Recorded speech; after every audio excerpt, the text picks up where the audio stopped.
présenter brièvement. Je m'appelle Philippe Koskas, je suis avocat, comme tu l'as dit, Rachel, je suis avocat à Tel Aviv. J'habite Israël depuis 41 ans.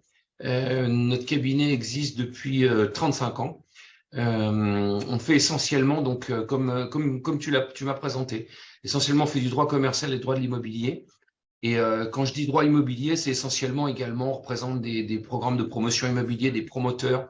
Notre clientèle est essentiellement d'ailleurs israélienne, ce qui me permet en fait de connaître un peu les dessous. On va un peu en parler de ce qui se passe en Israël au niveau de l'immobilier.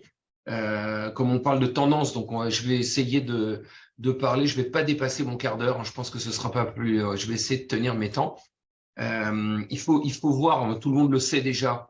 Donc, je ne vais pas faire tellement un exposé juridique parce que c'est vraiment une tarte à la crème et que ça va intéresser personne, mais plus vous montrer un peu la dynamique telle qu'on le voit nous au sein de notre cabinet, puisque quand même on représente, on fait partie disons, on est catégorisé classifié dans le Dun & Bradstreet parmi les cabinets spécialisés dans notre domaine. Donc, je vais vous présenter à peu près tel qu'on voit. Et puis de voir à peu près les tendances telles que moi je les vois au quotidien au niveau de l'immobilier. Il faut voir que l'immobilier israélien a connu une période d'inflation énorme. Il n'est pas, et je le répète, parce que bien souvent quand j'ai des clients français, ils s'imaginent que c'est les Français qui font le marché immobilier. Je crois que le moins, mais enfin disons que je peux vous dire que par exemple pendant le Corona, alors qu'on était on était tous enfermés, nous, notre cabinet, on a travaillé sans arrêt. Et qui étaient les clients, alors que évidemment les non-résidents ne pouvaient même pas pénétrer dans le pays.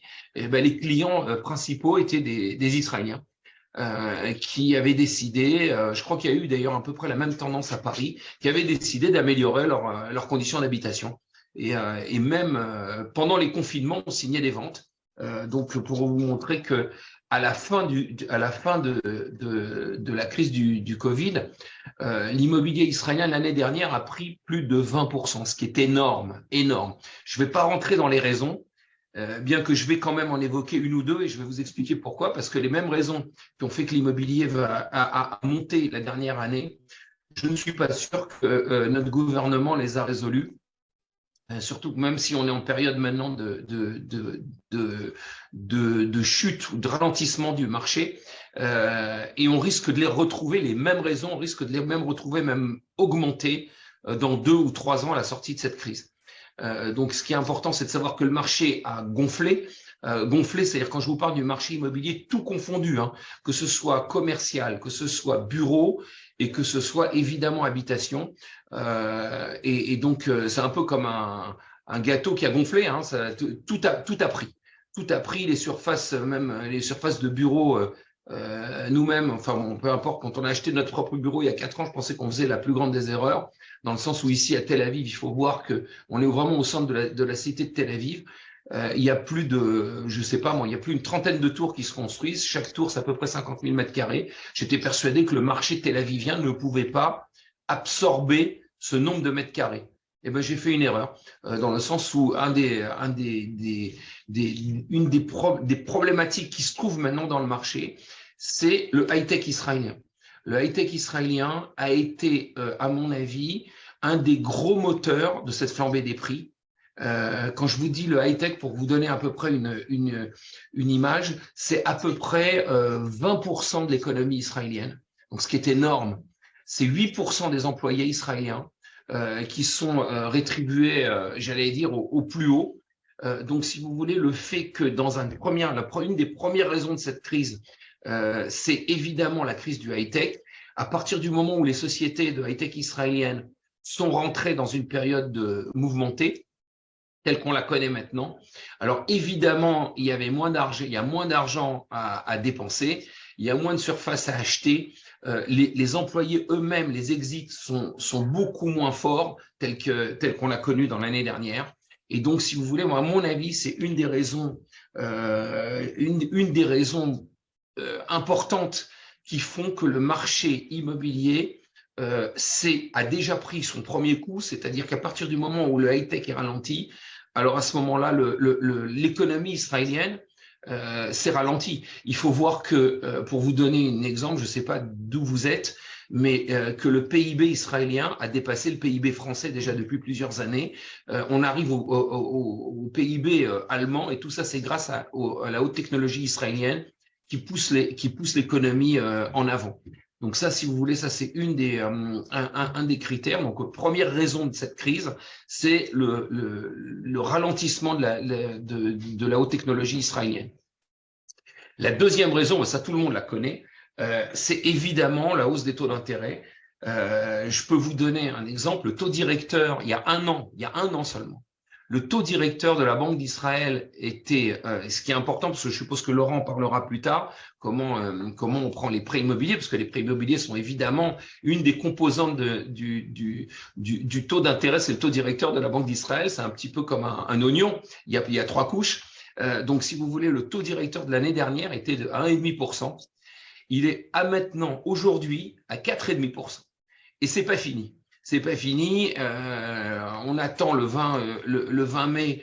À mon avis, il y aura encore une augmentation du taux directeur, c'est-à-dire qu'on est dans un environnement d'intérêts absolument énorme. Les intérêts ont donc, comme j'avais multiplié par 3, et ça risque de faire beaucoup plus. Ce qui a pour conséquence, alors, je le vois moi surtout à 2 niveaux. Je le vois évidemment au niveau des achats des appartements. Bien souvent aujourd'hui, les jeunes couples réfléchissent à 2 fois avant d'acheter, parce que les taux d'intérêt sont assez importants. Mais il y a un autre effet, qui est un effet qui est beaucoup plus pervers, c'est que les promoteurs qu'on représente au bureau n'achètent plus de terrain. C'est-à-dire qu'aujourd'hui, on se trouve, en tout cas depuis ces 5-6 derniers mois, dans un environnement où les hommes d'affaires ne connaissent pas. Il y a une incertitude au niveau des taux directeurs et au niveau des taux d'intérêt. Et il se trouve que des opérations, je vous donne à peu près un exemple, un promoteur, en général, les bénéfices d'une promotion immobilière, c'est entre 20 et 30%. C'est à peu près, c'est à peu près ce que fait un entrepreneur qui va acheter son terrain, déposer ses permis et construire. Mais lorsque ces 20 ou 30% sont morcelés, parce qu'évidemment, quand je vous ai dit 4,5%, c'est pas ce que prend la banque, puisqu'en fait, les intérêts sont composés de plusieurs. J'avais dit que c'était un peu comme un oignon. Il y a un taux directeur, et puis il y a encore la Banque d'Israël a réservé ce qu'on appelle un rebate prime, c'est-à-dire à donner aux banques encore 1,5% de plus, c'est-à-dire que vous ne pourrez pas en Israël prendre un prêt à moins de 4,5 plus 1,5, c'est 6%. Et après, à partir de ce moment-là, on commence à négocier avec la banque. Donc, si vous voulez un promoteur qui va rentrer dans une opération immobilière et qui va prendre un prime plus 2, par exemple, c'est-à-dire qu'il va devoir payer 8% d'intérêt, à l'endroit où il payait l'année dernière 3% ou 4% d'intérêt, c'est évidemment, ça morcelle ses bénéfices. Et évidemment, aujourd'hui, les risques n'en veulent pas la chandelle. Aujourd'hui, on a très, très peu d'acquisition de terrain ou d'acquisition de projets. Et on le verra dans les 2 ou 3 prochaines années. Dans les 2 ou 3 prochaines années, il risque de se passer, c'est que évidemment les constructions qui ne sont pas, les opérations qui ne sont pas faites maintenant auront pour conséquence à peu près une promotion immobilière, ça prend entre l'achat du terrain et la construction des appartements, ça peut prendre entre 2 et 4 ans. Il y aura évidemment, moi ce que je pense, c'est qu'il y aura un défaut d'appartements entre 2 et 4 ans qui se trouvent en Israël. Donc, si l'économie se porte bien, il risque d'avoir encore une montée des prix dans ces périodes. Donc, si vous voulez, le problème du taux d'intérêt donc est fondamental ici. Ça a pour conséquence que, évidemment, il y a moins de ventes. Donc, les jeunes couples essayent de trouver plus des locations. Il y a également une sorte de non-visibilité. Et ce qui fait qu'aujourd'hui, le marché de location, évidemment, est en pleine croissance. Et bien souvent, on a des problèmes. Il y a des problèmes, les jeunes couples ont des problèmes même pour se loger. Même en location, il n'y a pas assez. Donc, si vous voulez, pour vous donner l'état de l'ambiance qu'il y a dans le pays, on a un marché qui est ralenti.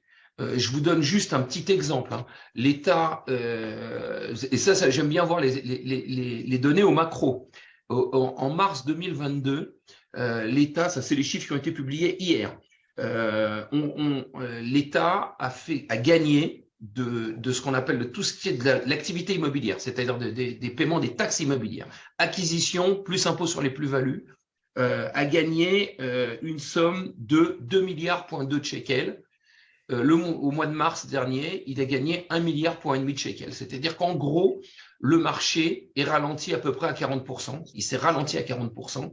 Et ce qu'on constate ici, c'est que il va pas s'effondrer ce marché. Pourquoi? Parce que, et ça c'est un peu grâce à la politique des banques qui était très conservateur, les vendeurs en fait, quand ils voient que le marché comme ça se stabilise et va descendre vers la baisse, la majorité des vendeurs retirent leur appartement de la vente parce qu'ils ne sont pas pris, j'allais dire, ils ne sont pas pris à la gorge. Donc si on a un marché, si vous voulez, parce que contrairement, je me battais beaucoup avec ceux qui disaient qu'il y avait une grosse bulle immobilière israélienne, à l'époque, hein, lorsque l'année dernière, il y a 2 ans, et je pensais qu'il n'y avait pas de bulle, enfin, même s'il y avait peut-être une bulle ou des effets de bulle, la bulle n'exploserait pas. C'est ce qu'on est en train de voir maintenant. Pourquoi? Parce que le marché israélien est extrêmement sain. Alors, ce que vous pouvez acheter à Paris avec des prêts de 80-90% du montant de l'acquisition, en Israël, c'est absolument pas le cas. Les directives de la Banque d'Israël pour un premier appartement, c'est de 70%. Je suppose que Laura, je sais pas ce que tu vas parler, mais enfin, tu vas peut-être en parler. Et si moi, je suis déjà propriétaire, veux emprunter pour un autre appartement, alors à ce moment-là, je ne peux emprunter que 50%. C'est-à-dire que je dois apporter de fonds propres 60%. Donc, pour rentrer dans ce marché, il faut avoir quand même beaucoup de fonds propres. Et donc, il y a énormément de fonds propres qui sont investis déjà dans l'immobilier. On ne peut pas s'attendre, moi je ne m'attends absolument pas à un effondrement de ce marché. Je pense que le marché va se tasser, il y aura des gens qui vont être obligés de vendre. Je pense que les négociations, c'est ce qu'on voit d'ailleurs, sont plus difficiles. Chaque appartement l'année dernière était rapté. Aujourd'hui, les acquéreurs sont plus regardants, mais on n'assiste absolument pas, je ne crois pas, hein, maintenant on ne peut pas savoir évidemment si la crise se poursuit pendant 10 ans, ce sera autre chose, mais moi je ne vois pas que dans les prochains mois en tout cas, il y aura un effondrement du marché. Le marché, il se tient. Il se tient, il est ralenti, je vous l'ai dit, à peu près 40% de moins, mais c'est à peu près ce qu'on voit.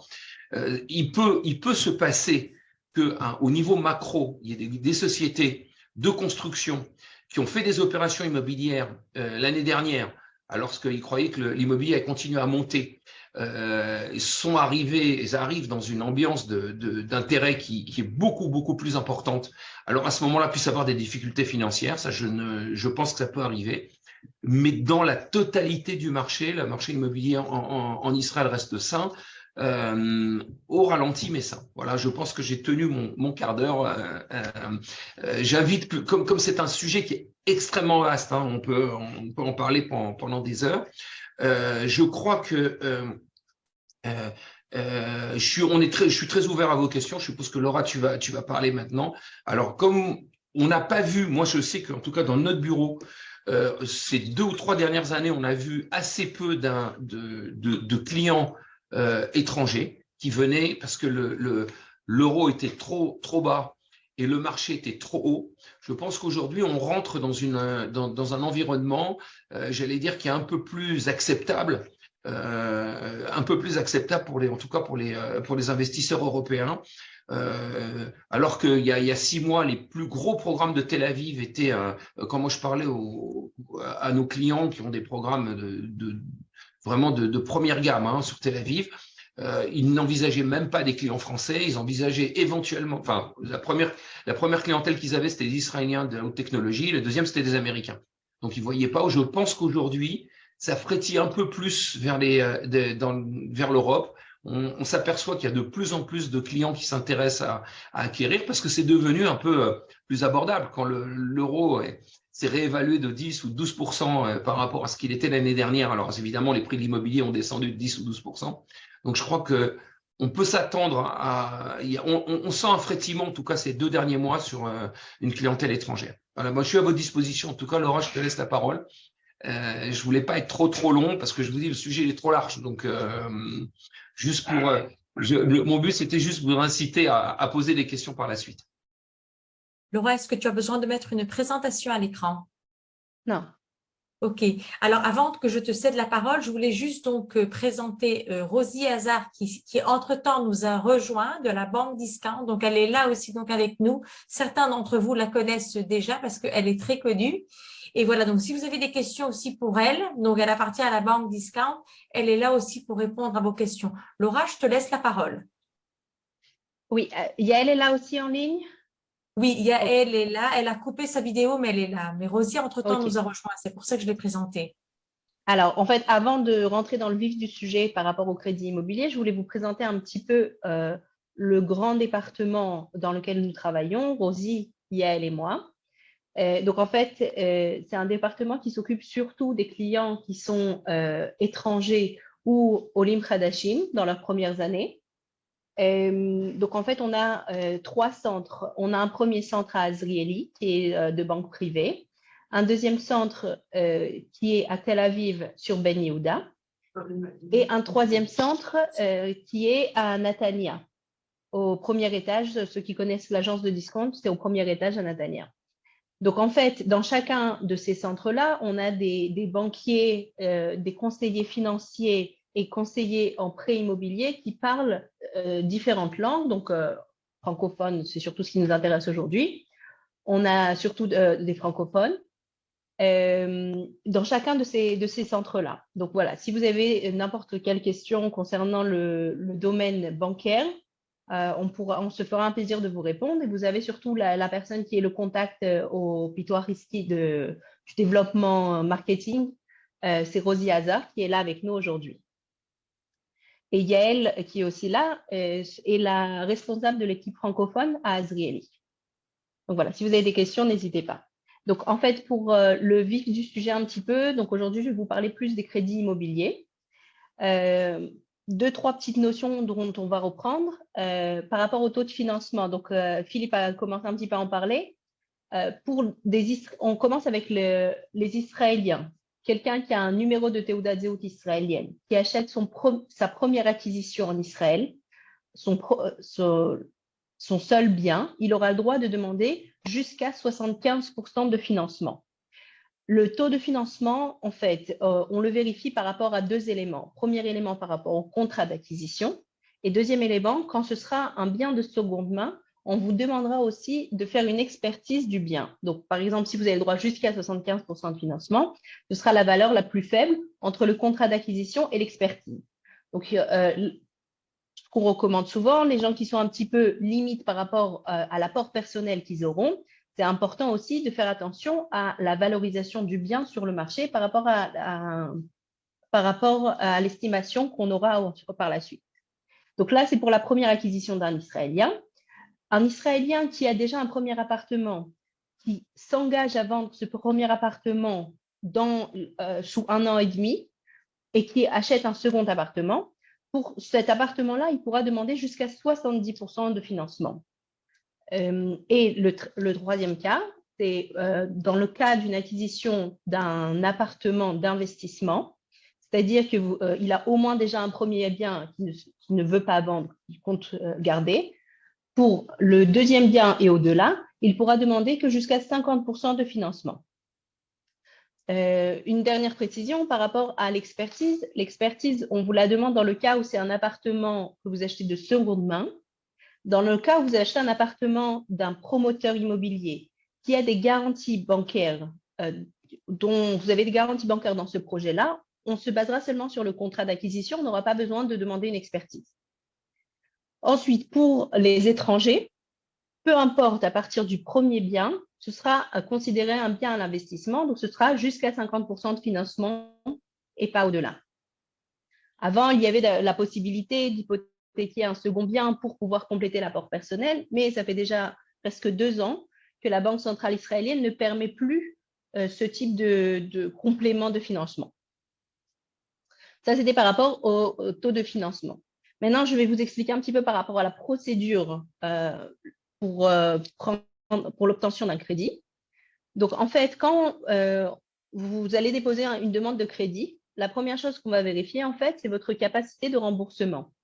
les banques se basent sur vos revenus personnels nets disponibles qui sont déclarés.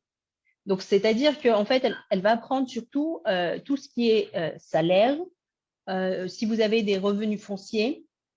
Maintenant, tout ce qui concerne votre patrimoine qui ne génère pas de revenus récurrents que vous déclarez, on ne pourra pas prendre ça en compte. C'est bien, vous avez un beau patrimoine, mais la banque est obligée de se baser sur certaines données de revenus récurrents.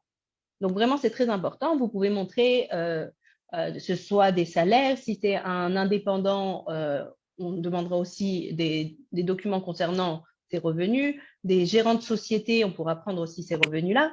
Mais vraiment, des revenus qui sont déclarés et qui sont récurrents, sur lesquels on pourra se baser. Il n'y a pas de problème de recevoir les documents en français. On a dans notre département le département crédit, il y a quelqu'un qui vérifie aussi les documents en français. Donc, il n'y a pas besoin de faire de traduction. Vraiment, ce sera un service accompagné tout en français. Ensuite, une fois qu'on a vérifié ces revenus disponibles, on pourra présenter la demande pour un accord de principe. En général, on vous recommande de faire la demande de l'accord de principe avant la signature du contrat, de vérifier que la banque va vous suivre dans le projet dans lequel vous allez vous engager. Parce qu'en général, vous ne vous engagez pas pour des petites sommes, donc vaut mieux faire cette procédure en amont. Une fois que vous avez l'accord de principe dit que si vous avez des revenus tels que vous nous avez montré, que vous achetez un appartement de tel et tel montant, que vous demandez un financement de tel et tel montant, la banque pourra vous suivre. Ensuite, la prochaine étape, c'est la signature sur le contrat. Vous avez trouvé votre bien, vous pouvez signer sur le contrat. En parallèle, le département juridique de notre banque va vérifier aussi qu'il n'y a pas de problème avec ce bien-là, qu'il est bien hypothécable, parce qu'il y a parfois certains cas où il y a tellement de harigot bnia, en fait, l'appartement a certains,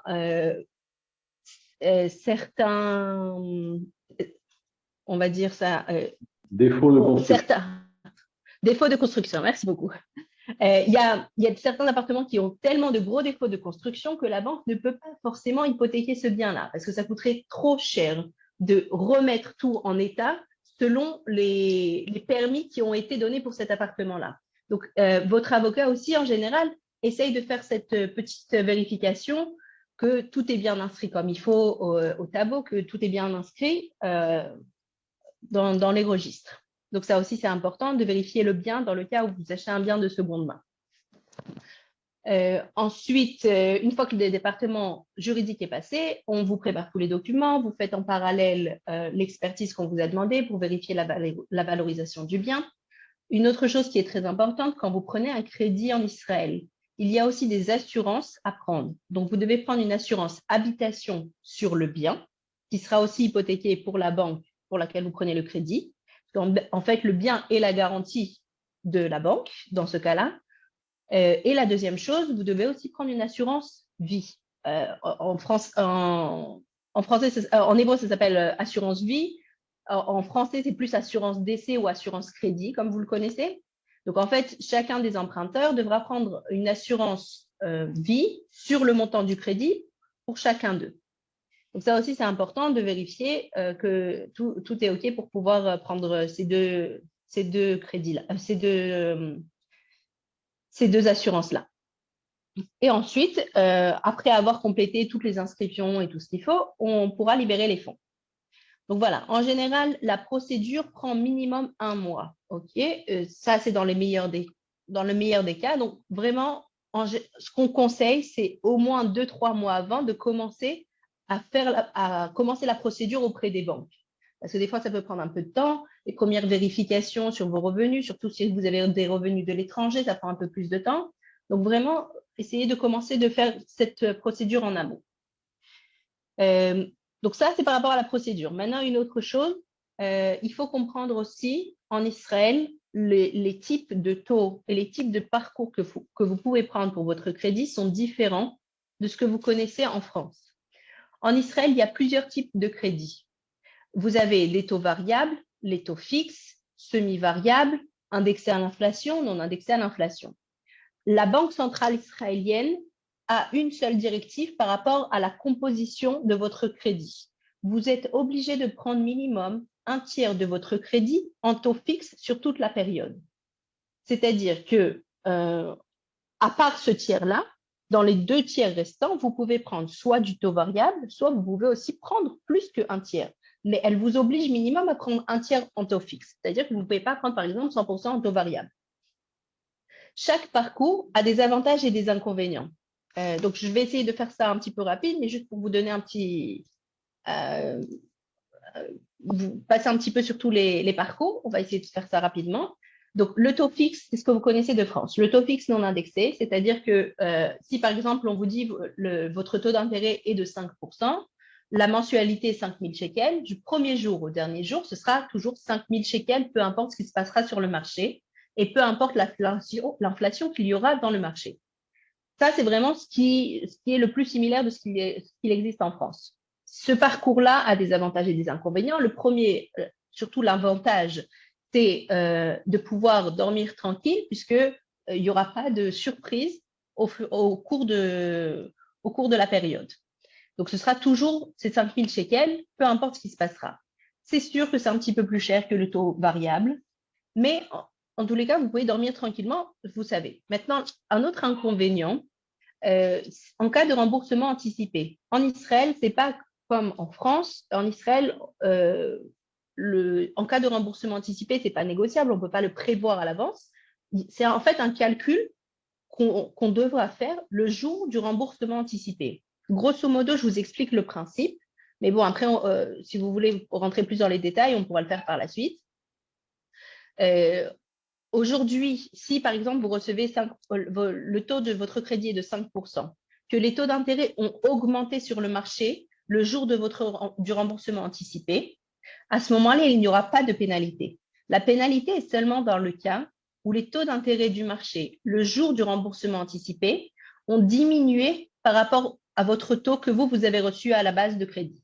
Donc, si par exemple, vous avez reçu 5%, dans 3 ans, vous voulez faire un remboursement anticipé, on vérifie les taux du marché. Les taux ont augmenté à 6%, il n'y a pas de pénalité, il n'y a pas de problème. Si les taux ont diminué à 4%, la pénalité, grosso modo, le calcul se fera, le différentiel de taux d'intérêt sur ce qui vous reste. Okay. Donc ça, c'est l'inconvénient du taux fixe.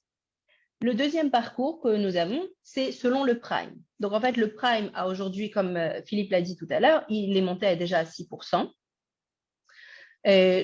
En fait, le deuxième parcours, on vous donnera une certaine formule. Prime, en fonction de chacun, ce sera prime, moins, quelque chose. Chacun va recevoir une certaine formule. Et en fait, chaque mois, en fonction de la décision de la Banque centrale israélienne, ce prime-là peut évoluer. Donc, il peut augmenter, diminuer ou rester inchangé.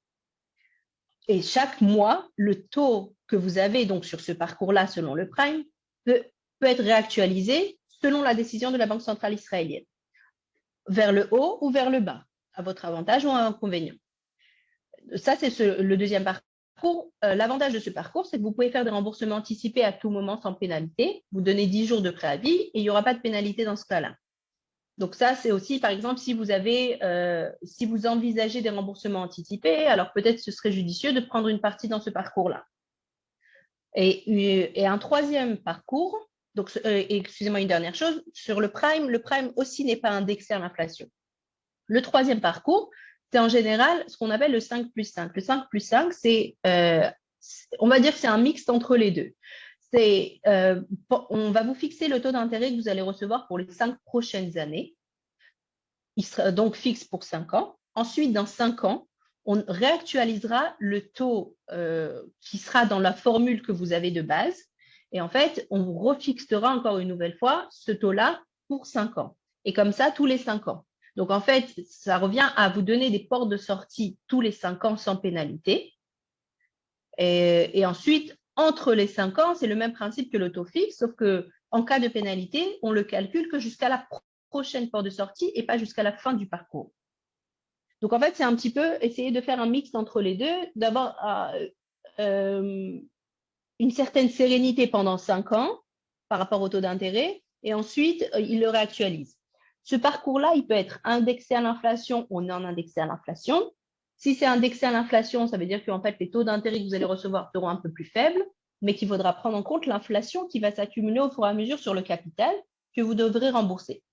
S'il est non indexé à l'inflation, donc c'est juste un taux fixe, comme le premier parcours qu'on avait indiqué. Donc voilà, ça c'est un petit peu les parcours. Il n'y a pas de formule gagnante. C'est vraiment chaque personne, selon son besoin, pourra composer, en fonction de tous ces parcours-là, le meilleur crédit pour lui.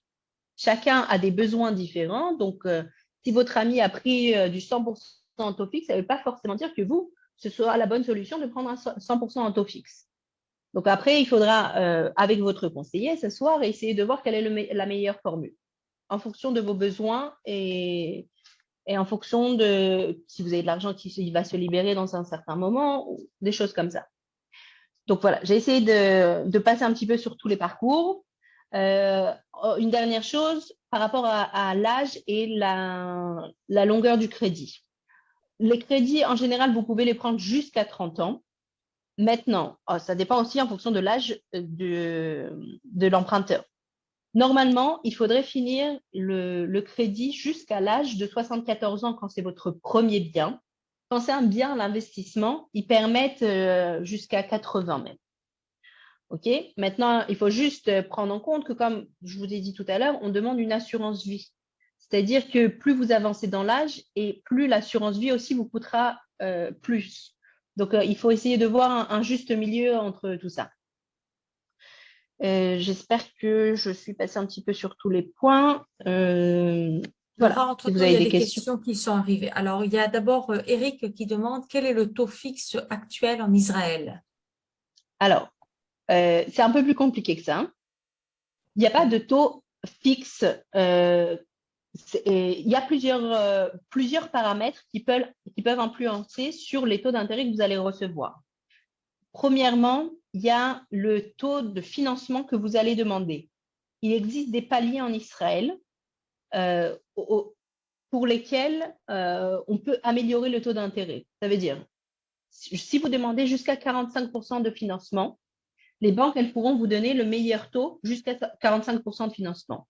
Ensuite, le prochain palier, il est à 60% de financement. Donc, ça veut dire la personne qui demande entre 45 et 60, c'est censé être un petit peu plus élevé. Entre 60 et 70, un peu plus élevé, et plus de 70. Donc, en fait, il y a les trois paliers de 45%, 60 et 70%. Donc, quelqu'un qui va demander 75% de financement, il aura normalement de moins bons taux que quelqu'un qui demande 45% de financement. Ça, c'est la première chose. Ensuite, les taux d'intérêt dépendent aussi des périodes. Quelqu'un qui va demander un crédit sur 15 ans et quelqu'un qui va demander un crédit sur 30 ans n'aura pas le même taux. Ensuite, il y a plusieurs paramètres qui peuvent donc influencer sur tout ça. Le risque de l'opération que vous faites, des choses comme ça. Donc, c'est un peu compliqué de vous le dire. Il n'y a pas un chiffre. Il y a une fourchette, si vous voulez, mais un chiffre fixe, il n'y aura pas. Maintenant, une autre chose aussi, par rapport au taux que vous allez recevoir, en fait, le taux que vous recevez, ça dépend aussi de la composition du crédit que vous allez demander. Quelqu'un qui demande 100% en taux fixe ou quelqu'un qui demande un tiers en taux fixe, 2 tiers en taux variable ou 50% en taux fixe, 50% en taux variable, c'est possible que sur chacun des parcours, il n'ait pas forcément le même taux. Parce qu'en fait, c'est un panier de plusieurs taux. Donc, une très grosse fourchette, mais après, c'est vraiment au cas par cas. Vous pouvez faire une demande et on pourra vous donner un accord de principe avec les taux. Mais une très grosse fourchette, on va dire, ça va être entre 4,5 et 6 aujourd'hui. Laura, il y a une autre question aussi. Bon, c'est un peu, si tu veux, la question explosive, mais personne n'y est pour rien. Donc, il y a monsieur Aaron qui dit comme ça, ceux qui ont un prêt en prime sont aujourd'hui dans un gouffre. Un emprunt 1,60 plus 1 sur N-1, nous sommes à 6% après 12 mois. Donc, est-ce que tu peux répondre à ça, Laura? En fait, donc, la personne aurait dû prendre la majeure partie de son emprunt en taux fixe. Alors, voilà, c'est ce que j'ai expliqué au début. Certaines personnes ont pris… alors, je ne sais pas comment vous avez réussi à prendre 100% en prime, Normalement, ce n'est pas possible, mais bon. Si vous avez 100% en taux variable, c'est sûr que vous avez été le plus affecté par l'augmentation du prime ces derniers mois.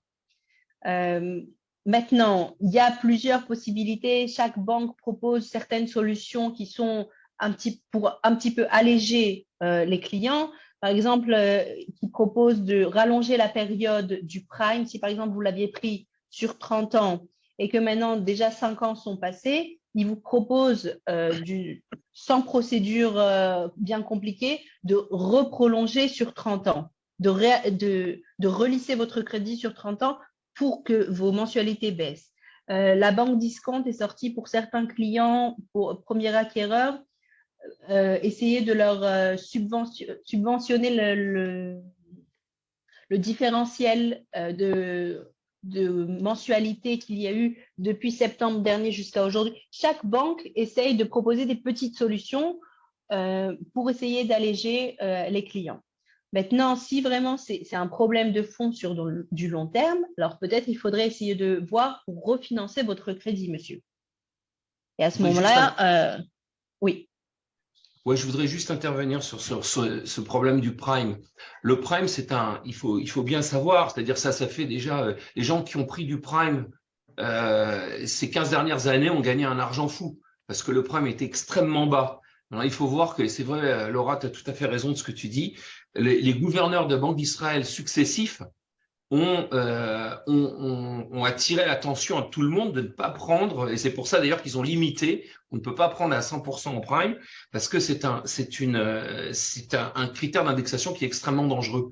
Donc, on le voit bien maintenant. C'est-à-dire, c'est fait plus pour des hommes d'affaires, des gens qui ont qui brassent des masses financières importantes et pour lesquels rembourser 10 000 shekels ou rembourser 15 000 shekels par mois, c'est pas très important. Ça ne fait pas de grosse différence. J'ai juste aussi un autre point, Laura, Harigat Bnia, ce n'est pas un défaut de construction. C'est que les avocats ne vérifient pas les défauts de construction, ce n'est pas notre travail. Mais par contre, c'est les non-conformités au permis, c'est bien pire. Merci. Parce que si vous voulez,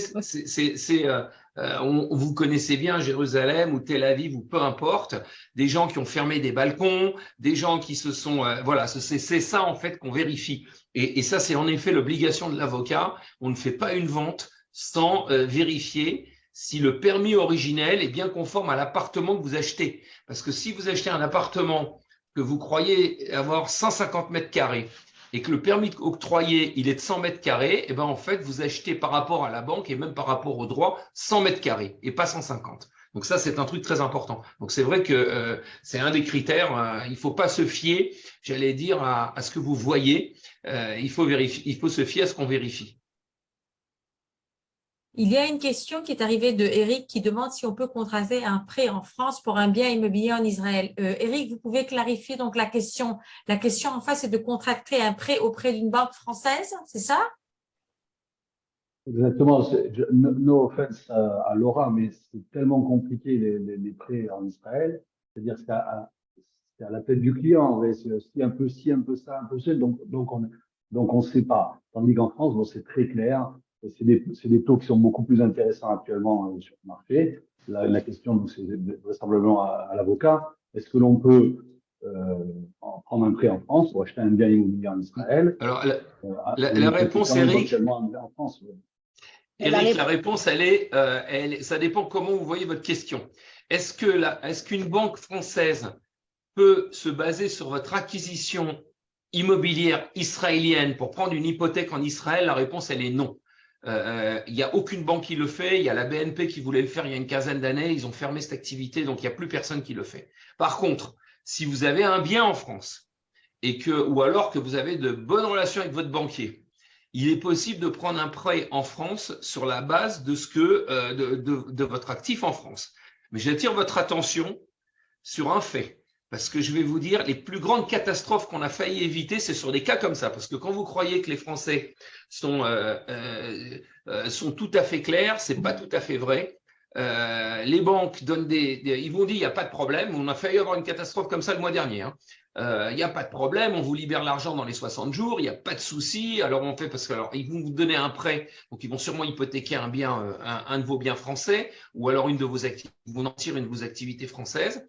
Mais la libération des fonds, des fois, ça peut être problématique en France. J'attire votre attention tout simplement qu'il faut que vous vous preniez bien à l'avance. Parce qu'en Israël, c'est vous vous engagez à payer le 12, c'est le 12. Vous comprenez, sinon vous êtes en rupture de contrat. Donc, c'est possible, c'est un exercice de style qui est faisable, mais il faut quand même prendre son temps et bien vérifier avec votre banquier français s'il est prêt à jouer le jeu.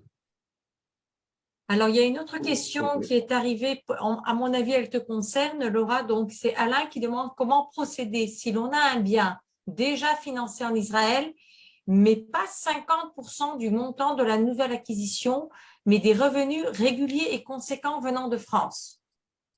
Alors, malheureusement, parce que comme je l'ai dit tout à l'heure, on ne peut plus financer plus que 50% du bien que vous allez acquérir. Même si vous avez de nombreux autres biens, on ne peut pas financer, on ne peut pas hypothéquer un autre bien pour financer le nouveau bien que vous achetez. Les seuls cas exceptionnels, c'est quand des parents vont hypothéquer leur bien pour aider leur enfant à l'acquisition du bien. Mais à part ça, c'est tout. On ne peut pas hypothéquer d'autres biens pour une nouvelle acquisition. Donc, en fait, il faut essayer par rapport à d'autres types d'actifs, essayer de trouver l'apport ailleurs. Donc, il n'y a pas de solution, en fait, à sa question. Non, c'est-à-dire il faut essayer de… en gros, on ne peut pas hypothéquer un deuxième bien. Maintenant, d'autres types de financement, ça, c'est à voir par rapport au deuxième bien, c'est sûr que non. D'accord. Ça ne va pas aider d'amener un autre bien. D'accord, ok, très bien. Yael, parce que je vois que tu es connectée sur un autre nom, donc heureusement que tu as activé la vidéo. Yael, est-ce que tu souhaites présenter ton département aussi avant qu'on clôture la session? Bien sûr, donc déjà c'est toujours, j'espère qu'on m'entend bien. Oui, maintenant on t'entend, c'est bon. Ah, j'ai eu, désolé, quelques problèmes de connexion, mais c'est toujours un plaisir d'assister à ces webinaires. Donc, comme je l'ai déjà présenté, je suis Yael Pérez, je suis responsable du département francophone à la Banque Discount du Private Banking. J'étais présente essentiellement pour répondre à des questions, si jamais vous en aviez, concernant l'ouverture d'un compte pour obtenir une mashkanta. Je vois qu'il n'y a pas eu de questions dans ce sujet, donc c'était clair. Je vais laisser mes coordonnées. Rachel les a. Oui, vous pouvez les obtenir. Je vais les envoyer de toute façon. Je vais les envoyer, ne t'inquiète pas, Yael. OK, donc le private banking de la Discount donne un service en francophone. Nos équipes essentiellement francophones s'occupent de tous nos clients, de tous leurs besoins, de l'ouverture de compte aux investissements, au crédit immobilier, donc avec Laura, aux crédits commerciaux, tout ce dont vous pouvez avoir besoin avec votre banque en Israël et surtout en français. Donc, je suis à votre service. Si quelqu'un a besoin de quoi que ce soit, avec grand plaisir, vous aurez mes coordonnées via Rachel. OK. Alors, est-ce qu'il y a d'autres questions pour nos intervenants de ce matin ou est-ce qu'on a fait le tour? Moi, j'aimerais bien poser une question, si vous me permettez. Oui, allez-y, Martine. Oui, allez-y. Merci beaucoup. Est-ce qu'une société civile immobilière française peut acheter un appartement en Israël? Je pense que ça s'adresse à l'avocat. Mais oui, bravo, Philippe, Martine. On avait fait un webinaire justement sur ça. On a fait un webinaire il y a une dizaine de jours, Martine, sur ça. Ah, je ne l'ai pas vu, donc c'est pour ça que je repose la question, parce que la réponse, c'est important. Ouais, la réponse, elle est oui. Et je vais vous expliquer, et j'avais même expliqué que ça fait pas mal de SCI françaises qui ont acheté ici. Bon, je ne vais pas rentrer dans la technicité juridique maintenant. Et j'ai expliqué qu'en fait, même aujourd'hui, je vous dis sincèrement, même nos clients à nous qui sont deuxième achat, on leur recommande même plus d'acheter en nom propre. Pourquoi? Parce que beaucoup d'avantages fiscaux, enfin, il n'y a plus aucun intérêt fiscal aujourd'hui. Lorsque vous achetez un appartement de deuxième main, vous êtes payé un impôt, une taxe sur l'acquisition entre 8, 10, 12%. Et il y a automatiquement un impôt sur les plus-values. Donc, ça ne vaut absolument pas le coup d'acheter personnellement. Il vaut mieux acheter en société. même une société israélienne. Donc la réponse, je vous la fais vraiment, oui, on en a. On a eu d'ailleurs depuis ces 2 dernières années des SCI françaises, des SCI qui l'ont directement qui ont acheté en Israël, ou alors qui ont ouvert des filiales en Israël qui ont acheté des biens. Ça, s'ils ont besoin de financement personnel. Parce qu'une banque ne prête pas une SCI française, une banque israélienne ne prêterait pas une SCI française qui achète en Israël. Mais par contre, si elle ouvre une filiale, alors à ce moment-là, ce serait peut-être possible.